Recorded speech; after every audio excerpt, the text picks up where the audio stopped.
So it's sort of hard for me to reconcile.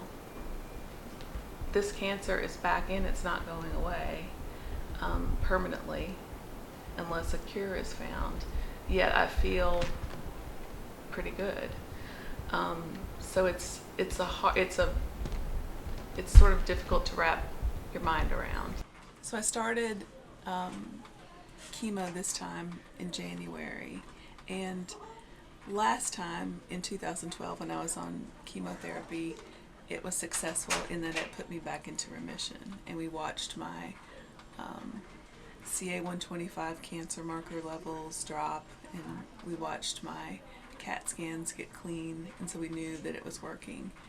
But there's always a chance that your body will become resistant to chemotherapy or resistant to platinum, which is what the chemo is made of.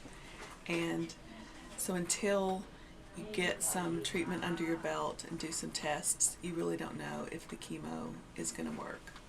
And in situations where cancer is not responding to chemotherapy, that's when you're sort of in trouble.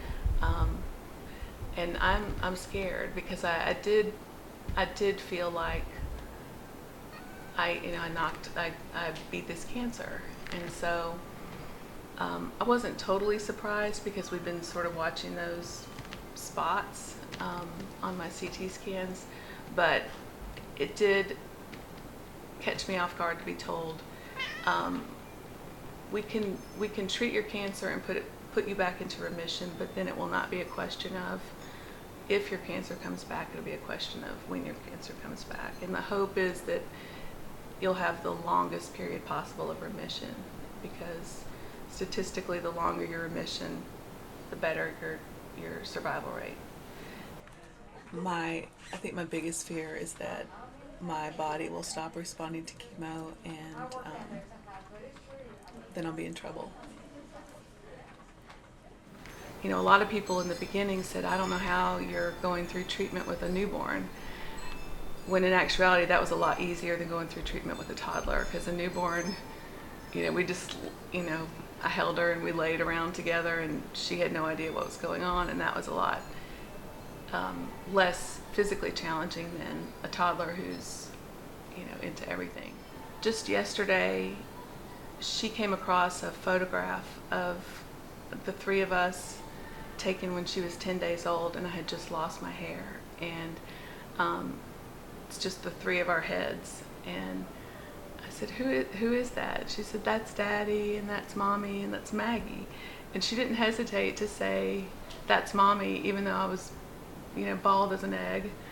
And she hasn't seen me like that since she's been 6 months old, but she knew that was me. And I said, yep, that's when Mommy didn't have hair. And she didn't ask any questions, and she just reached up and touched my hair. So I don't think she realizes what that meant. I'm always looking for the, what's the positive spin on it. And for me, having a treatment option I'm so grateful for that, because I'm sort of part of this community. It's the cancer community that I didn't know existed, but because 1 in 3 of us are going to get cancer, then there's a lot of us. And so I am aware of a lot of women, especially with gynecologic cancer, who don't have treatment options. And so I've lost a lot of people in the last 2 years that I've met. And so knowing I have an option now is what I'm kind of holding on to.